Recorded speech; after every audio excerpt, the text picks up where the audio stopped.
Hello everyone, उम्मीद करता हूँ आप सब लोग स्वस्थ हैं। आज के इस सेशन में यूपीएससी सीटीएस 2024 की जो हमारी सीरीज चल रही है उसे कंटिन्यू करेंगे और अलजेब्रा के सभी क्वेश्चंस हम सोल्व करेंगे। टोटल 8 क्वेश्चंस हैं, बहुत कुछ सीखने को मिलेगा, आपकी कुछ रिवीजन हो जाएगी। क्वाड्रेटिक इक्वेशन पे बेस्ड काफ़ी क्वेश्चन है, क्यूबिक इक्वेशन पे भी है, फिर मैक्सिमम न्यूमर पे भी 1-2 क्वेश्चन हैं। तो 8 क्वेश्चन हैं, थोड़े अलग अलग टाइप के हैं। तो जरूर सोल्व करके देखिए क्या आप गिवन टाइम के अंदर कर पा रहे नहीं कर पा रहे, मेरे साथ साथ सोल्व कर पा रहे नहीं कर पा रहे, वो चीज़ें चेक कीजिए। ठीक है।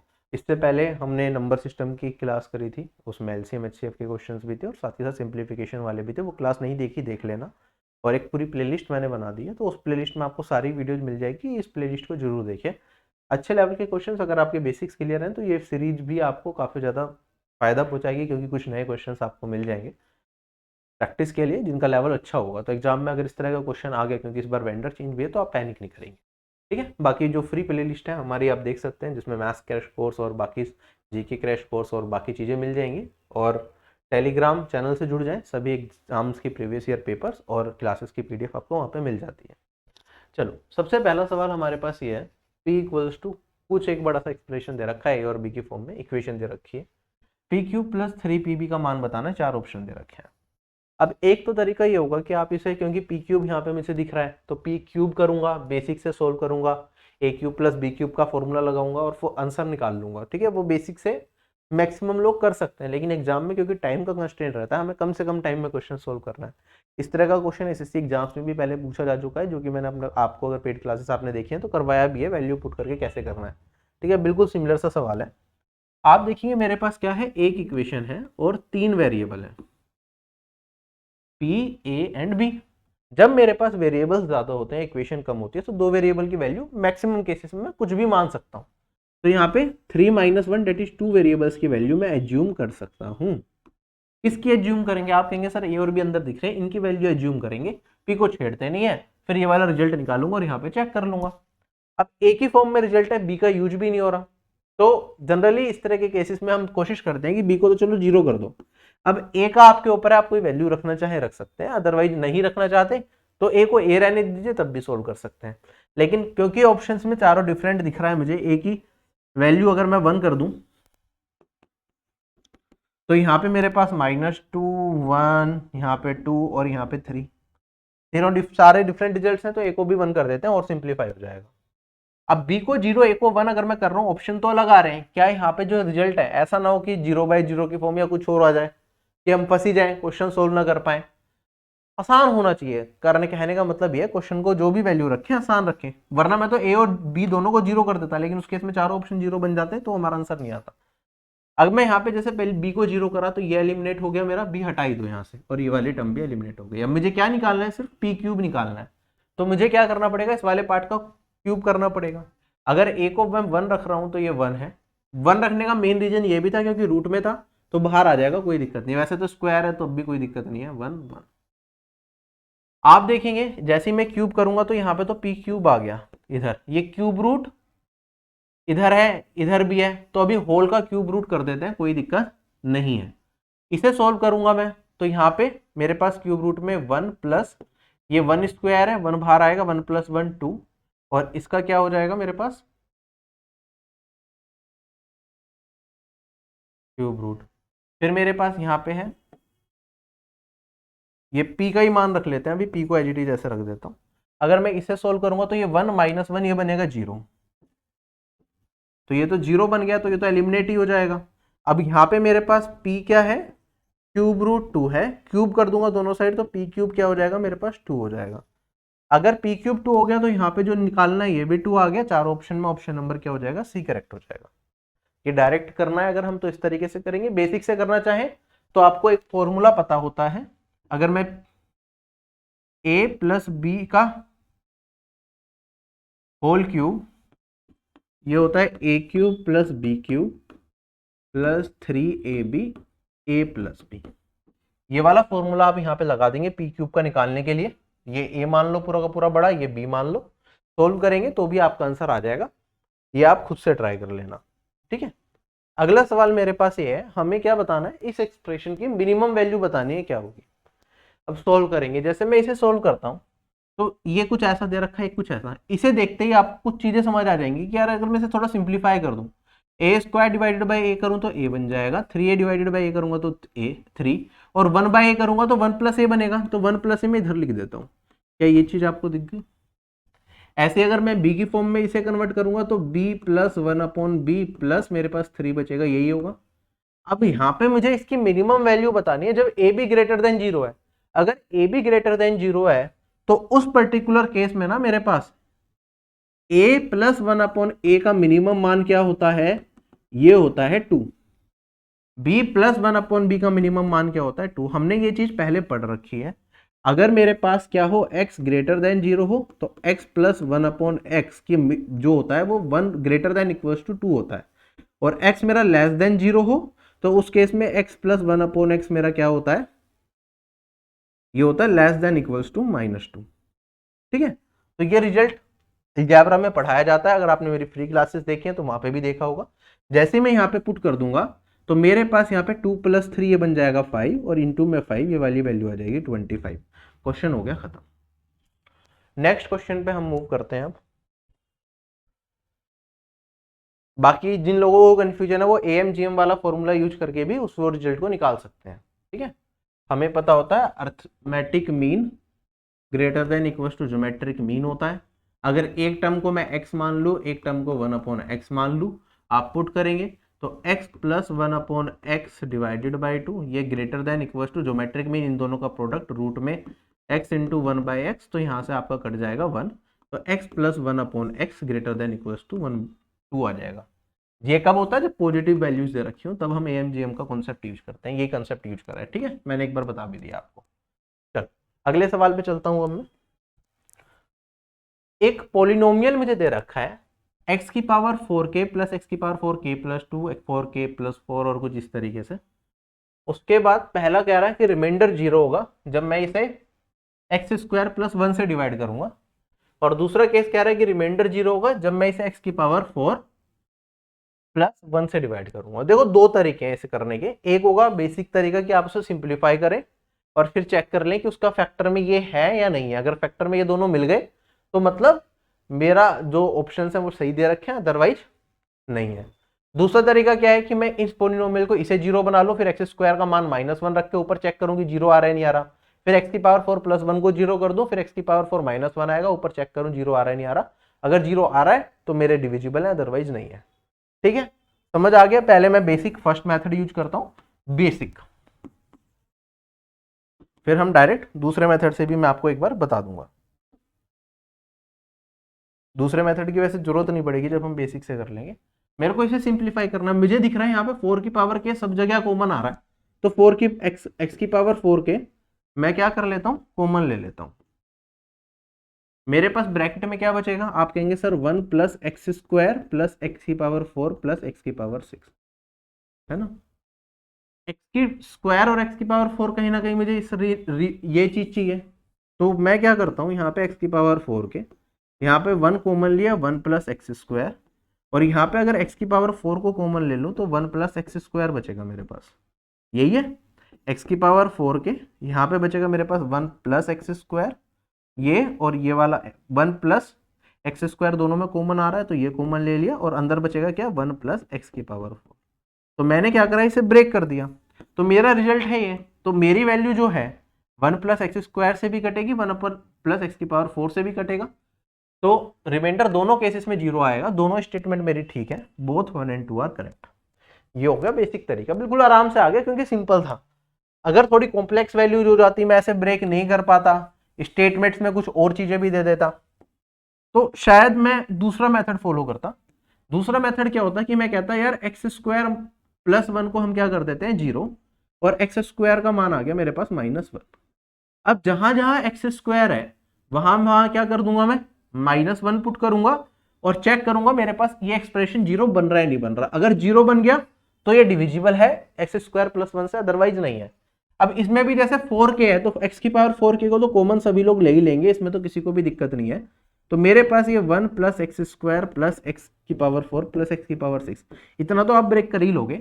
अगर एक्स स्क्वायर को -1 करा तो ये -1 का होल स्क्वायर ये +1 बनेगा, और ये मेरे पास फिर से -1 बन जाएगा।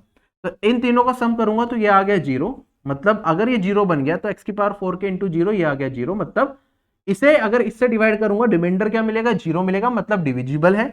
ऐसे ही अगर मैं ये वाला पार्ट ले लूं तो यहाँ पे x की पावर 4 प्लस 1 को 0 रखा तो x की पावर 4 माइनस 1 आ जाएगी।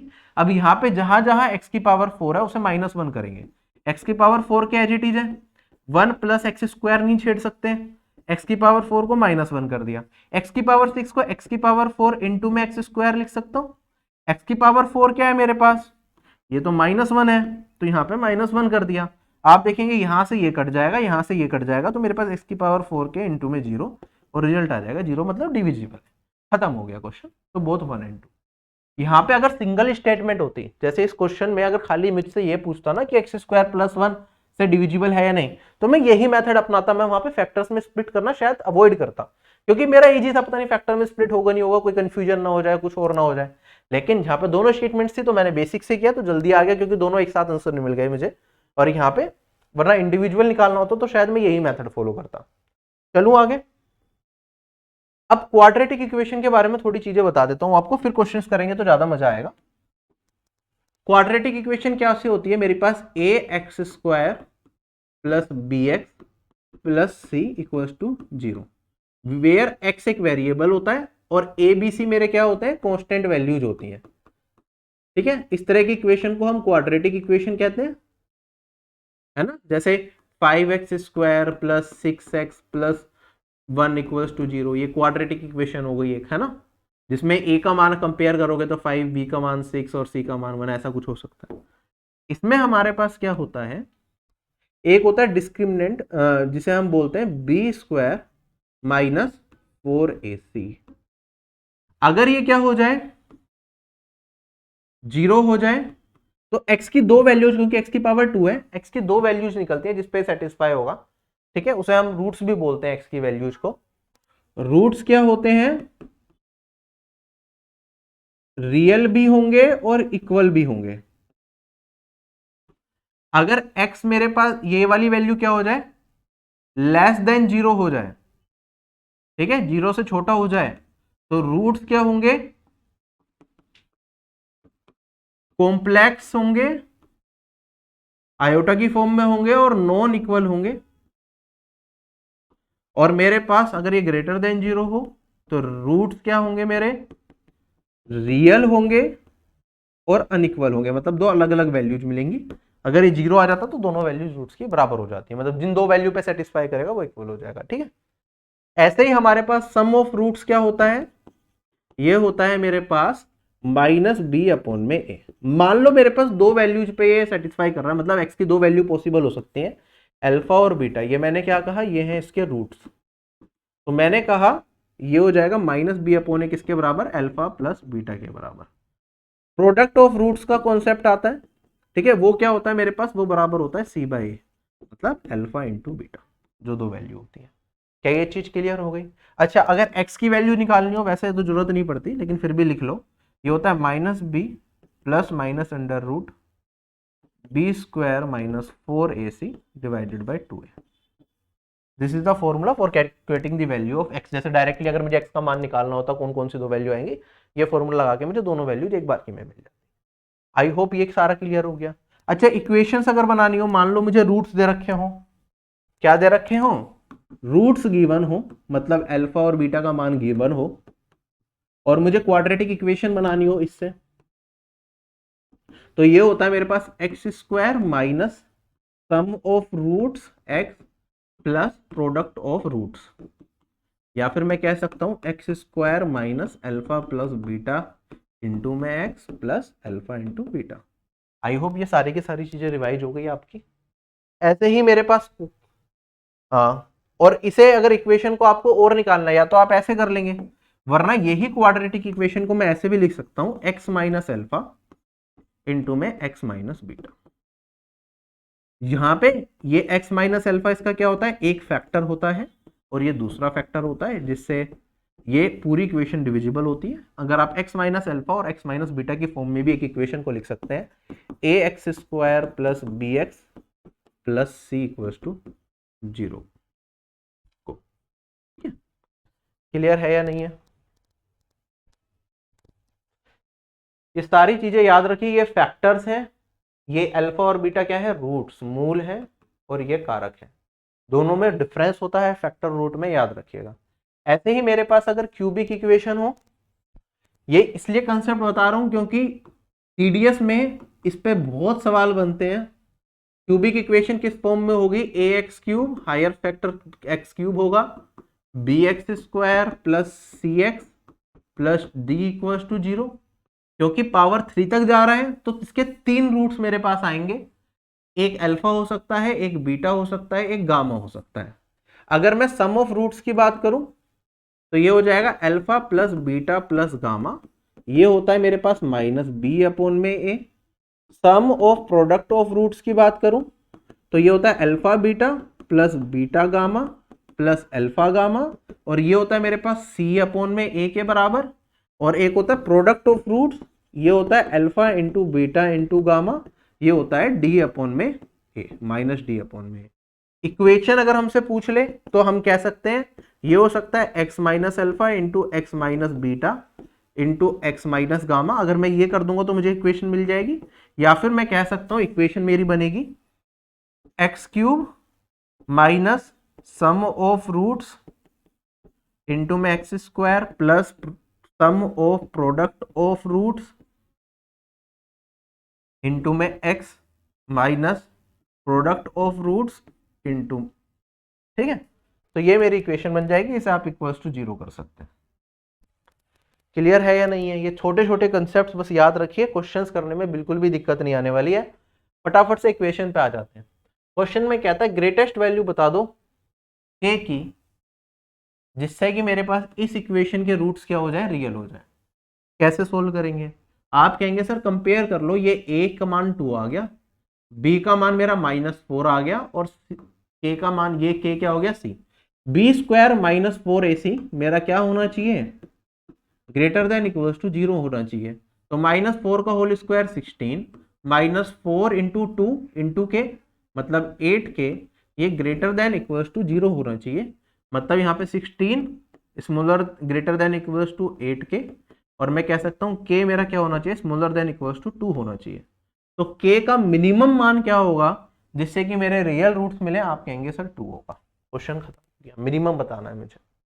अगला सवाल मेरे पास, अब देखो क्वेश्चन में क्या दे रखा है, सम और प्रोडक्ट एक रूट्स के एक क्वाड्रेटिक इक्वेशन का, वो 2 और 100 दे रखा है माइनस का।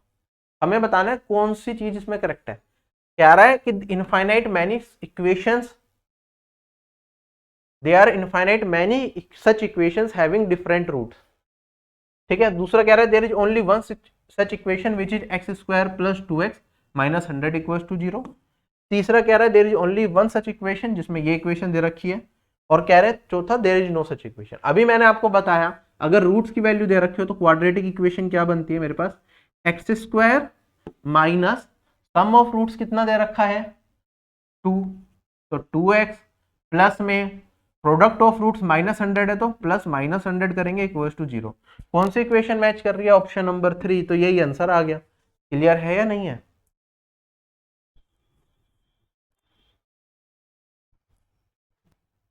चलें आगे। अगला सवाल कहता है 2 क्या है, इस पॉलिनोमियल की 0 है। पॉलिनोमियल के 0 का मतलब क्या है कि अगर x की जगह मैं 2 रख दूं ना तो ये पूरा का पूरा क्या है, पॉलिनोमियल 0 बन जाएगा। x की जगह क्या रख दूं, 2 रख दूं तो पूरा पॉलिनोमियल 0 बन जाएगा। आप ये कह सकते हैं, या फिर कह सकते हैं कि x माइनस 2 क्या हो जाएगा, इसका फैक्टर हो जाएगा। या फिर मैं कह सकता हूं 2 क्या है, इसका एक रूट है इस पॉलिनोमियल का। रूट का मतलब वही होता है कि अगर x की वो वैल्यू रख दें तो ये पॉलिनोमियल 0 बन जाता है।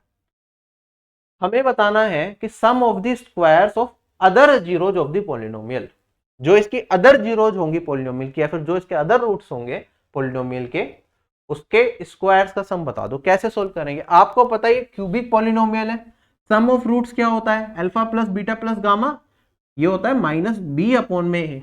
अगर मैं एक रूट 2 हो गया तो बाकी के दोनों रूट को a और b मान लेता हूं, तो a प्लस बी प्लस 2 किसके बराबर हो जाएगा, -3 डिवाइडेड बाय 1, ये हो गया -3। और a प्लस बी मेरे पास कितना आ गया, -5 आ गया। अगर मैं प्रोडक्ट ऑफ रूट्स निकालता हूं, देखो यहां पे ये ए की फॉर्म में दे रखा है, तो डायरेक्ट प्रोडक्ट ना निकाल के sum of product of roots निकाल लेते हैं।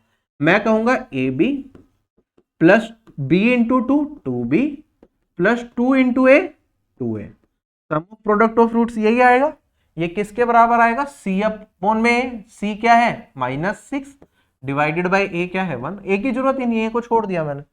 अब देखो 2b प्लस ए कॉमन आ जाएगा, ए प्लस बी -5 है तो ये -10 बन जाएगा और उधर जाके प्लस का 4, तो ए बी का मान मेरे पास क्या आ गया +4। हमें क्या बताना है, सम ऑफ स्क्वायर्स, मतलब ए स्क्वायर प्लस बी स्क्वायर बताना है मुझे, है ना। तो a प्लस बी अगर ये है, इसका स्क्वायर कर दूंगा तो a square plus b square plus 2ab आ जाएगा, और ये वाली वैल्यू मेरे पास -5 का स्क्वायर 25 आ जाएगा। ए बी अगर 4 है तो 8 इसमें घटा दूंगा तो a square plus b square कितना आ गया मेरे पास 17। क्वेश्चन खत्म हो गया, क्लियर। चलें क्या आगे, आई होप सभी लोगों को क्वेश्चन अच्छे तरीके से समझ में आ चुका है। कंसेप्ट वही है, क्वेश्चन को देख के कभी भी मत घबराओ कि कैसे होगा, आराम से किया जा सकता है। जैसे एक देखो बिल्कुल आसान सा सवाल आपके सामने रख दिया इन्होंने, कंसेप्ट क्लियर होगा सेकंड्स में कर लोगे, कंसेप्ट क्लियर नहीं होगा तो फंसे रह जाओगे, भैया ये क्या बड़ी बड़ी सी वैल्यूज दिखा दी इन्होंने, हो ही नहीं रहा सोल्व। px ये मुझे एक पोलिनोमियल दे रखा है, एक qx ये पोलिनोमियल दे रखा है मुझे, ठीक है।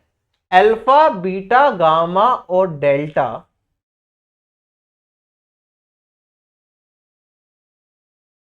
ये मुझे px के रूट्स दे रखे हैं, अल्फा बीटा गामा और लैम्डा ये मुझे qx के रूट्स दे रखे हैं, तो हमें बताना है इसका मान क्या होगा।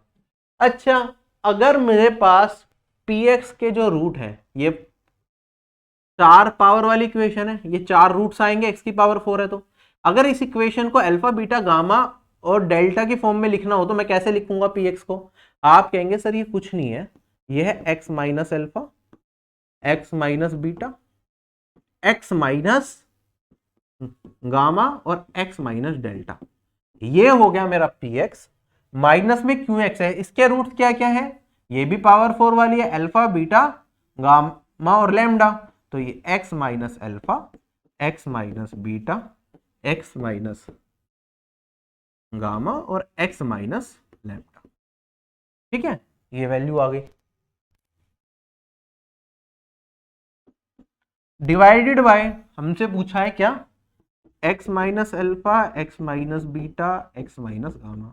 आप देखेंगे ये तो कट जाएगा, जो यहां पे है इन दोनों में भी कॉमन है, कॉमन लेके काट सकते हैं। मेरे पास बचेगा x minus alpha minus x minus lambda, तो x से x कट जाएगा, लैम्डा माइनस अल्फा ये बचेगा मेरे पास आंसर। क्या आ गया, लैम्डा माइनस डेल्टा, अल्फा नहीं है सॉरी डेल्टा है, ये मैंने थोड़ा गलत बना दिया, इट इज डेल्टा, थोड़ा सिमिलर सा बनता है, ठीक है। This is my answer. Clear है सभी लोगों को, कुछ नहीं था, ये मैंने लिखा तो इतना बड़ा लिखना पड़ गया, एग्जाम टाइम में तो आप क्वेश्चन को देखते देखते ओरली आपको समझ में आ जाता था कि एक फैक्टर ये है, ये एक्स्ट्रा है, बाकी कट जाएगा, तो मेरे पास जो रिजल्ट बचेगा x minus delta minus x minus lambda, बस मुझे ये करना है और यहां से आपको डायरेक्ट आंसर मिल जाएगा कि लैम्डा माइनस मेरे पास डेल्टा, ये आंसर आएगा, ठीक है। This is what you need to do in the examination. इसलिए रिवीजन बहुत जरूरी है, कंसेप्ट रिवाइज्ड होंगे, प्रैक्टिस करते रहोगे धीरे धीरे तो जल्दी क्लिक करेगा एग्जाम में, वरना ये छोटे छोटे क्वेश्चन भी लंबे लगने लगते हैं। अब एक क्वेश्चन ये जो मैंने लास्ट टाइम होमवर्क में किया था, ये फटाफट से हम सोल्व करेंगे। देखो इसमें क्या दे रखा है, 1 2 और 3, ये 3 पॉलिनोमियल्स दे रखे हैं, हमें बताना है इनका HCF क्या होगा, इनका कॉमन फैक्टर क्या होगा। अच्छा, जैसे मैं इसे देख रहा हूं, इसे क्या मैं सिंप्लीफाई कर सकता हूं ओरली, नहीं कर सकता। क्या मैं इसे सिंप्लीफाई कर सकता हूं ओरली, नहीं कर सकता। क्या मैं इसे सिंप्लीफाई कर सकता हूं, कर सकता हूं। आपको पता है x cube minus 125y cube है, इसे मैं x क्यूब माइनस 5y का होल क्यूब लिख सकता हूं, और ये मेरे पास x minus 5y a cube minus b cube का अगर फॉर्मूला लगाऊं तो ये x स्क्वायर प्लस 5y का whole square that is 25y plus x into 5y that is 5y। क्या ये वाला रिजल्ट आएगा मेरे पास। तो मेरा अगर इन तीनों का HCF होगा तो वो फैक्टर इसमें भी होगा, तो जो मेरा आंसर आएगा या तो ये या ये, और एक 1 से भी हर चीज मल्टीप्लाई होती है तो ये। तो मेरे पास क्या नहीं आ सकता, x प्लस 5y नहीं आ सकता, या तो ये या फिर ये या फिर ये आंसर। अब चेक करना इन तीनों में किस में आसान है। देखो 1 तो तब आएगा जब ये वाला भी तीनों का कॉमन फैक्टर नहीं होगा, ये वाला भी तीनों का कॉमन फैक्टर नहीं होगा, है ना, y तभी आएगा। तो एक काम कर लेता हूं मैं, इससे चेक करना मेरे लिए थोड़ा सा ज्यादा आसान है, ये चेक कर लेता हूं कि बाकी दोनों में आ रहा है नहीं आ रहा। अगर ये नहीं हुआ तो फिर इस वाले का चेक करना पड़ेगा। चेक करने के लिए भी मल्टीपल अप्रोचेस हैं। आप चाहें तो वैल्यू पुटिंग यूज कर सकते हैं कि एक्स और वाई का अपनी मर्जी से कोई भी मान रख लो, चारों ऑप्शन में एक्स और वाई का कोई भी मान रख लो। अगर ये इसका फैक्टर हुआ तो मेरे पास क्या होगा, पूरा पूरा मान मेरे पास कट जाएगा। ठीक है, मान लो एक्स और वाई की मैंने यहाँ पे कोई भी वैल्यू रखी, ठीक है, तो उस पर्टिकुलर केस में जो यहाँ पे मेरे पास एक्स और वाई की वैल्यू आएगी, एक सिंगल वैल्यू बन गई, यहाँ पे भी एक्स और वाई की वो वैल्यू रखूंगा। अगर इस वैल्यू से ये वाली वैल्यू कट गई तो मेरे पास क्या होगा, मेरे पास मैं कह सकता हूँ ये वाली वैल्यू डिविजिबल है, अदरवाइज नहीं है। दूसरी अप्रोच ये हो सकती है कि मैंने आपको थोड़ी देर पहले बताया कि फैक्टर अगर चेक करना हो तो मतलब इससे इसे डिवाइड करूंगा तो रिमाइंडर 0 आना चाहिए, तभी ये फैक्टर होगा। उसके लिए क्या करते हैं, x माइनस 5y को मैं 0 कर सकता हूं और इसका मतलब x इक्वल टू 5y रखता हूं। अगर x को 5y यहां पे रखता हूं तो जो मेरे पास वैल्यू बचेगी वो 0 आनी चाहिए, ठीक है, वरना x माइनस 5y से डिविजिबल वाला पार्ट आना चाहिए, जो भी रिमाइंडर बनेगा। x को अगर 5y रख दिया तो ये मेरे पास 625y स्क्वायर है, ये 3 इंटू में 25 मतलब 13 इंटू 25 325, y की पावर 4 हो गई क्योंकि पावर 4 थी, तो यहाँ पे y स्क्वायर y की पावर 4 होगी और माइनस 300 y की पावर 4, है ना। तो ये तो मेरे पास कट के आ गया 0, मतलब ये वाला पार्ट जो है ये इससे डिविजिबल है। अब इधर देख लेते हैं, x क्यूब तो मतलब 125y cube minus 4 into 25 100y cube minus 4 into 520y cube minus 5y cube. ये भी मेरे पास क्या आ गया, कट के 0 बन गया। तो ये मतलब ये वाली वैल्यू भी मेरी इससे डिविजिबल है, रिमाइंडर 0 मिल रहा है। तो ये तीनों वैल्यूज मेरी इससे डिविजिबल है, तो यही मेरा क्या हो जाएगा, इस क्वेश्चन का आंसर हो जाएगा। चलिए आगे, बाकी आप फैक्टर्स में करना चाहें, स्प्लिट करके ट्राई करना चाहें तो आप कर सकते हो, मैं बिल्कुल नहीं रोकूंगा आपको, मतलब बेटर तरीका यही है।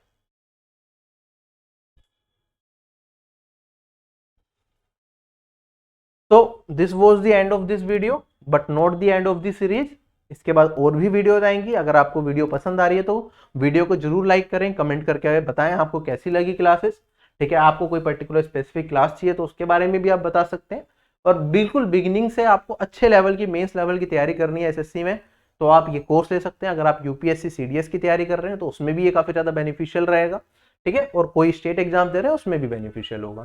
साथ ही साथ यहाँ पे मैथ्स सेक्शन के लिए मैंने बताया, और ऑफिसर बैच के अंदर मैथ्स, इंग्लिश, जीके, रीजनिंग सारे सब्जेक्ट्स मिल जाएंगे बहुत ही अफोर्डेबल प्राइसेस में, बेस्ट क्वालिटी कंटेंट, और जहां हर क्लास के साथ उसके पीडीएफ दी जाती है आपको, जिससे कि अगर टाइम कम है तो कम से कम टाइम में आप रिवाइज कर पाए। क्लास नोट्स भी प्रोवाइड किए जाते हैं, जस्ट इन केस अगर एग्जाम बहुत ज्यादा करीब है, आपको रिवीजन करनी है, खुद से नहीं बना सकते नोट्स, तो वो यूज कर लो। रिकमेंडेड ये होता है कि खुद के नोट्स बनाए, लेकिन टाइम कम है तो आप एडवांस मेथड्स को फॉलो करके जल्दी चीजों को कवर अप कर सकते हैं अगर आपका बेसिक ठीक है, ठीक है।